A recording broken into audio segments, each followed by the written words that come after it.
अच्छा, म्यूजिक का कौन इधर शौक रखता है? ये मरासी तो चले जाएं।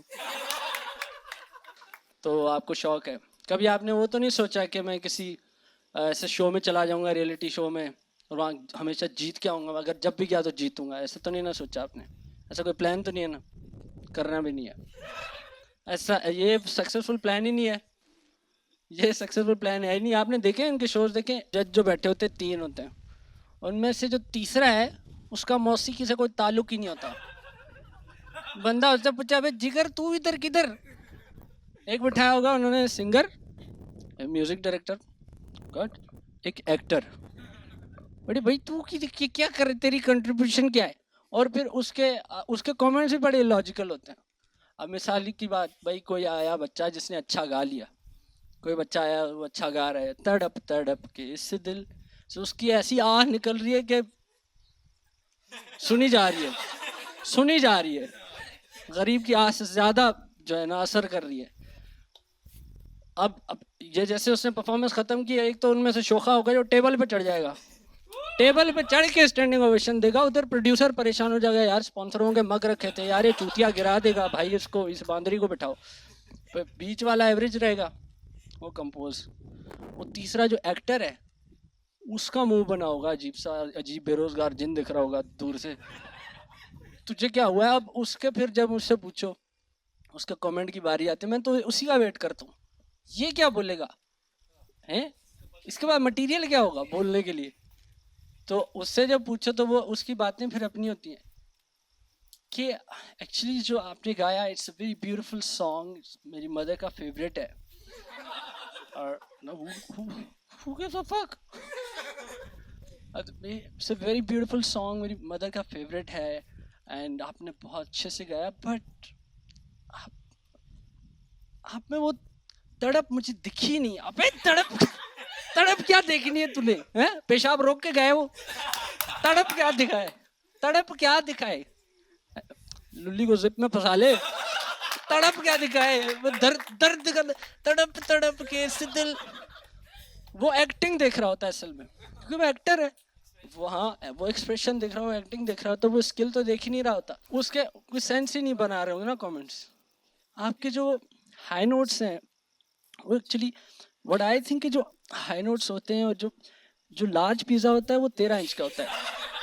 तो मोहब्बत आपको उसी से करनी चाहिए जो आपसे भी मोहब्बत करे, क्योंकि प्यास तो पानी ही बुझाता है। ओए ओए ओए ओए ओए, क्या क्या उसकी इस तरह के लॉजिकल कमेंट्स। उसको बिठाया होता है उन्होंने तीसरा जज। चलो ये सब हो रहा है, ठीक है, बर्दाश्त करते हैं। अब कंटेस्टेंट आपस में लड़ रहे हैं, झूठी यारियां दिखा रहे हैं कि भाई सही है, मेरा जिगर है, हम जब यहाँ यहाँ जब से हम रह रहे हैं हम तो आपस में फैमिली बन गए। ऐसा कुछ नहीं होता, सबको जीतना होता है। तो फाइनल में जब पहुंचते हैं, अब 2 बच गए हैं भाई। जो हार जाता है उसका 2 साल बाद कोई गाना आता है, वो 50 मिलियन पे चला जाता है, और जो जीत जाता है उसका बाद में पता लगता है यार वो तो नशे शुरू कर दिए थे उसने, वो बर्बाद हो जाता है। ऐसे होता है, उसको लगता है मैंने सब कुछ कर लिया, तो फिर वो कुछ करता ही नहीं है। और सबसे बड़ी ज़रूरी चीज़, अगर तो आप अच्छे इलाके में रहते हैं, अच्छे कपड़े पहनते हैं, अगर तो आपकी ज़िंदगी में गुर्बत का कोई नामो निशान है ही नहीं, तो बेटा तो कोई चांस ही नहीं है। अगर आपकी स्टोरी गरीबों वाली नहीं है, और गरीब नहीं मुसलसल गरीब, अगर वो आपकी स्टोरी में गुर्बत नहीं है, ट्रेजिडी नहीं है, आपके साथ कोई बुरा नहीं हुआ, तो जीत तो आप सकते नहीं है। ये वाले शोज आप नहीं जीत सकते भाई, सीधी सी बात है।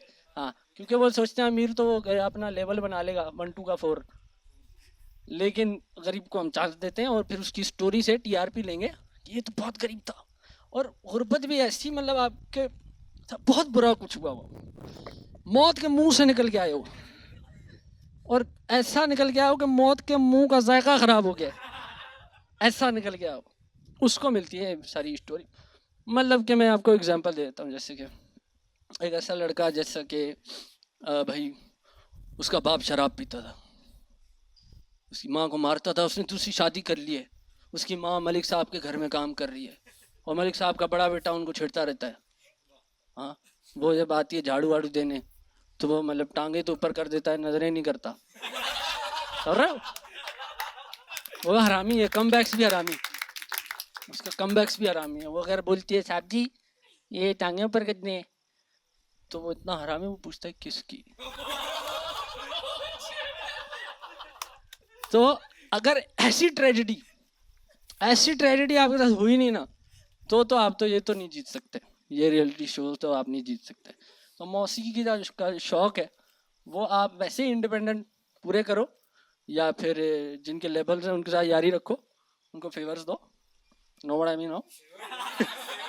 तो फिर हो जाएगा काम आपका, वरना तो बड़ा मुश्किल सीन है। मौसीकी के शौक से याद है, मुझे बहुत खुद बड़ा शौक है मौसीकी का, म्यूज़िक का मुझे बड़ा क्रेज़ है। मैं जहाँ रहता था हॉस्टल में, यहाँ 30 किलोमीटर बाद पिंडी आता था, 30 किलोमीटर बाद इस्लामाबाद आता था, मैं इधर सेंटर में होता था। अब मेरा एक दोस्त था, क्या, गिटार, आपका इंस्ट्रूमेंट आपका दोस्त होता है, यही सुना है ना हमने। तो वो काफ़ी देर से बेचारा उजड़ा हुआ पड़ा हुआ था, उसके स्ट्रिंग्स टूट गए थे, उसका एक्शन भी जो है वो टेढ़ा हो गया था। एक्शन अगर आपको नहीं पता तो ये होता है कि ये बॉडी जो होती है गिटार की, ऐसे ऐसे हॉट लड़की की तरह ऐसे है दोनों साइड से, और फिर वो ऐसे डंडा होता है, तो वो टेढ़ा फेढ़ा हो जाता है, उसको सही कराना होता है तभी वो सुर में बचता है, तो वो हमने सही कराना था। अब ये ऐसा मैंने शो वो देख लिया, मेरे अंदर का जो है ना मरासी जागा कि मैं भी गाऊंगा, तो मैंने वो गिटार स्टार पकड़ा, मैं चला गया पिंडी। अब 3 बजे हमारी बस जाती थी, 6 बजे वापस आती थी। भाई ये 3 घंटे तुम्हारे पास ज़िंदगी जीने के, इसी में जो करना है कर लो, ये हिसाब होता था। मैंने कहा ठीक है हो जाएगा। मैं चला गया बस पे गिटार लेके, और वहाँ पे इतनी देर लग गई कि वो बस चली गई, और मेरी जेब में पैसे इतने कि मैं स्ट्रिंग डलवा सकूँ और एक्शन सीधा करा सकूँ बस। मैं कहा यार देख लेंगे, हो जाएगा, लिफ्ट ले लेंगे, इतना कोई इशू तो नहीं है। तो फिर वो गिटार का एक्शन तो हमने सीधा करा लिया, ओके हो गया सीन। लिफ्ट लेने के लिए खड़ा हो गया मैं, अब कोई रुक ही नहीं रहा, हाथ में गिटार है, जो आ रहा है चल रहा है, मैं राशि सीधा जा रहा है, वो कोई नहीं रुक रहा। लेकिन एक बंदा रुका बाइक पे, वो आके जैसे ही बाइक पे रुका, मैं कहा यार असल आर्ट की कदर तो इसको है, असल आर्ट की कदर इसको है। ऐसे इंसान अगर ज़िंदगी में आए तो ज़िंदगी रंगीन हो जाएगी, बहुत आला। मुझे बड़ा अच्छा लगा, मैं बैठ गया उसके पीछे, मैं कहा चलो भाई हॉस्टल चलो। अब ये गिटार मेरे हाथ में, एक गिटार मेरे इधर हाथ में, और मैं ऐसा बैठा हूँ, अच्छा सीन चल रहा है। अब वो बॉय सोशलाइजिंग करने की कोशिश कर रहा है मेरे साथ, मुझसे पूछ रहा है कि भाई कहाँ पढ़ते हो। मैंने कहा यार इधर यूनिवर्सिटी है, IST यूनिवर्सिटी के नाम से, वहाँ पढ़ता हूँ। फिर कहता लड़कियाँ भी होती हैं वहाँ पे। मैंने कहा हाँ जी जी लड़कियाँ होती हैं, को एजुकेशन वाला सीन है। अच्छा तो कोई गर्लफ्रेंड है तुम्हारी। मैं परेशान हो गया, ये आहिस्ता आहिस्ता मतलब क्या सीन है, मेरी शलवार में क्यों घुस रहा है ये, वाई बिल्ला द बेल्ट क्यों जा रहा है ये। मैं कहा चलो कितना ही को जाएगा, ओके। मैं कहा नहीं नहीं ऐसा कोई सीन नहीं है, ऐसा कोई चक्कर नहीं है। हमें उससे थोड़ा सा डर सा गया। अब बाइक चल रही है बाइक, ये मैं पीछे बैठा हूँ, ये बाइक पे आगे बैठा हुआ है। अब आहिस्ता आहिस्ता कुछ इस तरह होता है, वो बंदा जो है वो पीछे आता गया, बल्कि नहीं पीछे नहीं आता गया, उसके मुंड के पापे वॉक करते हुए मेरे पीछे आ रहे थे, मतलब ऐसे। मैं परेशान कि क्या हो रहा है। मैं थोड़ा और पीछे हो गया, बाइक पे जगह थी, मैं कहा चलो कोई मसला नहीं। मैं पीछे हो गया, मैं ऑकवर्ड फील किया कि क्या चल रहा है। हो गया थोड़ा, मैं सेट कर लिया एंगल, ओके। शायद कोई भाई तंग हो रहा हो, उधर कोई कील निकली हो, लेदर सीट में कोई मसला हो जाता है। तो फिर ये और पीछे आने लग गया। अब ये इसके मुंड के पापे वॉक नहीं कर रहे भाई साहब, जॉगिंग कर रहे हैं। अब जो है ना ये जो है ना रेड अलर्ट था भाई साहब, मैं पीछे बिल्कुल ऐसे हो गया। अब मैं बिल्कुल I was living on the edge. इधर से बाइक खत्म, इधर से बाइक खत्म, ये हाथ में मेरे गिटार है, यूं मैं हूँ, और ये मतलब ऐसे सीन चल रहे हैं। और वो जो भाई साहब यहाँ से शुरू हो रहे हैं ऐसे वो शुरू हो रहे हैं, और मैं ऐसे यूं यूं, और बाकी लोग भी देख रहे हैं ये क्या चल क्या रहा है। एक बंदे के हाथ में गिटार है, और ये दूसरा बाइक ऐसे चला रहा है। उन्हें समझ आ गई इनके बीच में जरूर कोई सारे गामा पादा निशा हो रहा है, कुछ तो हो रहा है। जब ऑकवर्ड फील किया, अब मेरी जेब में पैसे तो है नहीं, अब मैं इसको रोकूं तो सही, फिर मैं कैसे जाऊं हॉस्टल। तो मैंने कहा अब इंसान है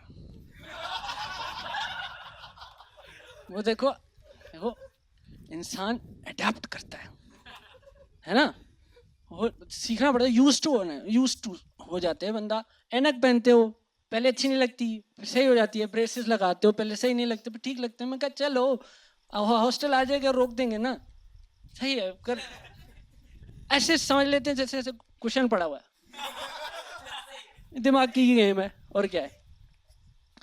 तो ये तो चल रहा था। अब आहिस्ता आहिस्ता उसका मतलब रवैया और ख़राब होने लग गया। जैसे कि वो कोई ब्रेकर आए तो मुझे इतना फील ना हो जितना उसको हो। मैंने ये सोचा कि यार भाई कितनी हद तक ये जा सकता है बंदा, आ जाएगा हॉस्टल, उतर जाएंगे, मसला नहीं है। फिर इसने क्या किया कि एक हाथ यूं पीछे करने लग गया। मैंने कहा ये जो है ना, ये गलत तो रहा है, हम अपने गिटार का एक्शन सही कराने आए थे, हमें एक्शन नहीं चाहिए ये वाला। और वो गिटार की तारें सही कराने आए थे, ये तो हमारी तारें चिढ़ रहा है।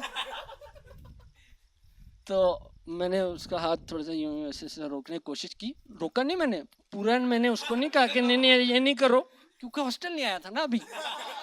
मैंने कहा हॉस्टल जैसे आएगा फिर हम कर लेंगे। अब हॉस्टल करीब आने लग गया और उसके हाथ को मैं यूं छेड़ने लग गया था कि भाई दूर करो। अब जब हॉस्टल करीब आने लग गया, मैंने कहा चल अब कितना ही कोई क्या ही कर लेगा, हॉस्टल आ गया, अब तेरा मतलब वो सीन तो पूरा तो होगा नहीं, तो मैं भी जरा देखूं कि कहाँ तक तू जा सकता है।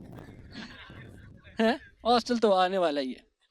उसने सही टाइम पे भाई साहब यूं नीचे जाके ऐसे पकड़ने की कोशिश की। मैंने उससे कहा भाई साहब क्या कर रहे हैं आप, क्या कर रहे हैं। मैं फिर उसको रोका, क्या कर रहे हैं, रोके बाइक रोके, बाइक रोके। उससे बाइक रोकी, मैं जैसे ही उतरा, मैं अभी उसको लेक्चर देने वाला था, तो वो करके सीधा करके भाग गया। तो मुझे समझ आई कि आपकी परमिशन के अलावा, let's talk some serious shit, आपकी परमिशन के अलावा अगर कोई टच करे आपको, परमिशन आपसे ना ले बेशक, लेकिन टच अगर ऐसी जगह पे करता है तो बहुत मजा आता है।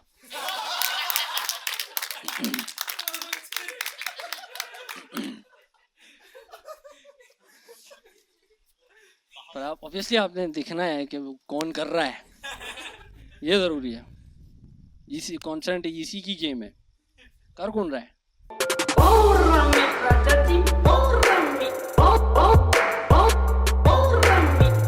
इसका मतलब समझे दया।